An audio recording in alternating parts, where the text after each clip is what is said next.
The shift is thin enough that she can feel the cold penetrating to her bones, thin enough that the men who surround her can see the outline of her body beneath it. But modesty no longer matters. Nothing that happened to her body from this moment forward would be witnessed by anyone who would survive to speak of it. She can smell the water, salt and rot, and something darker underneath, the accumulated residue of centuries of disposal. She can smell the sweat of the men beside her, the mutes who serve the bostanchi, bashi, the chief gardener, whose actual duties have nothing to do with gardens. She can smell her own fear, sharp and animal, cutting through the perfumes that still cling to her skin from the hammam where she was washed and prepared for this moment. They washed her carefully, almost tenderly.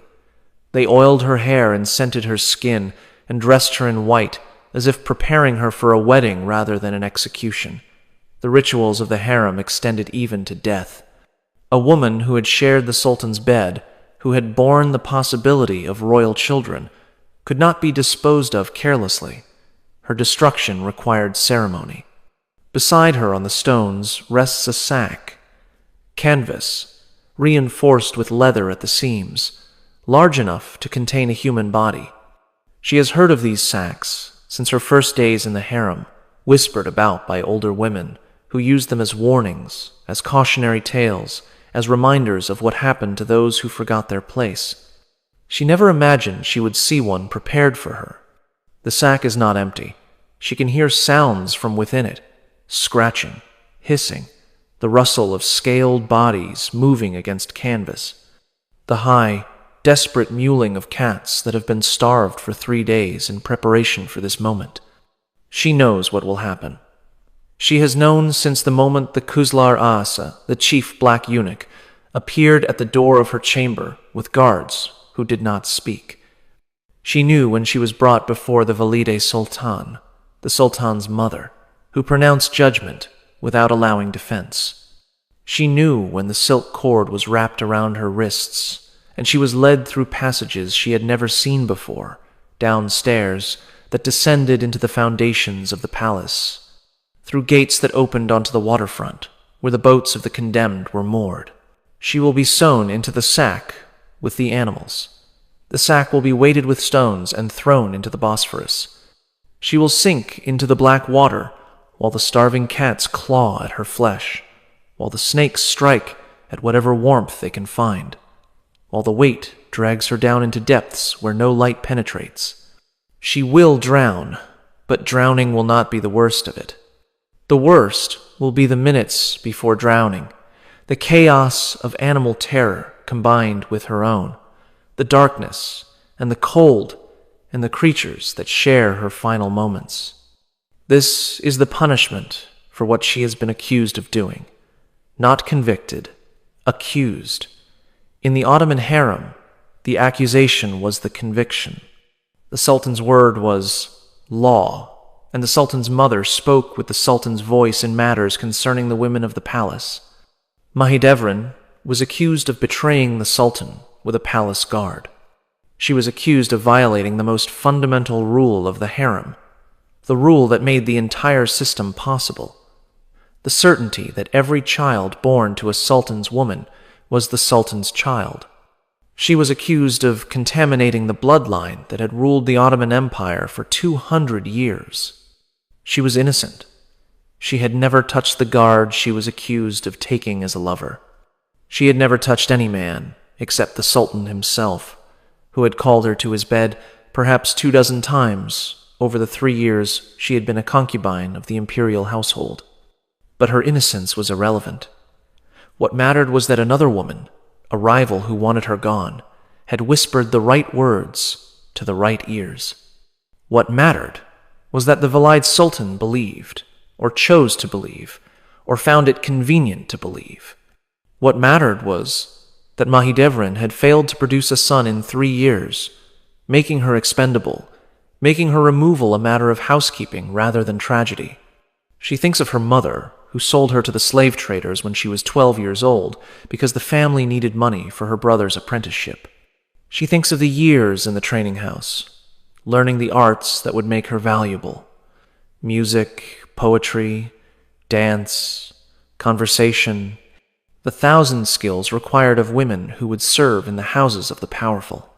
She thinks of the day she was purchased for the imperial harem, the day she thought her fortune had been made, the day she entered the Topkapi Palace, believing she was ascending to a life of unimaginable luxury. She had not understood, then, what the luxury cost. She had not understood that the golden cage was still a cage, that the silk-lined walls could become a prison, that the same system that elevated her could destroy her on the word of a jealous competitor. She understands now. The Bostanchi, Bashi, approaches. He is a large man, his authority visible in his bearing, his face expressionless in the way that men who conduct state murders learn to keep their faces. He nods to the mutes who stand beside Mahidevran, and they grip her arms, lifting her slightly off the stones. "You may speak," the Bostancha, Basha says. "If you have final words, you may speak them now." Mahidevran considers. She could protest her innocence again. She could curse the rival who betrayed her. She could beg for mercy that will not be granted. She could pray to Allah for forgiveness of sins she did not commit. Instead, she speaks the truth that will be buried with her in the black water of the Bosphorus. "I was never unfaithful," she says. "I loved the Sultan. I would have given him sons if he had given me the chance. What is done to me tonight is murder, not justice." The Bostanchi, Bashi's expression, does not change. He has heard such words before. Every woman who faces this death proclaims her innocence. Some of them are lying. Some of them are telling the truth. It makes no difference to him. His job is not to judge. His job is to carry out the judgment of others. "It is time," he says. The mutes move forward with the sack. What you are about to learn has been systematically suppressed by Ottoman historians who preferred to celebrate imperial glory rather than document imperial horror. The archives of the Topkapi Palace contain records of thousands of women who entered the harem and simply disappeared from documentation, their fates indicated only by euphemisms that scholars have traditionally chosen not to examine closely. Tonight, you will learn what those euphemisms meant.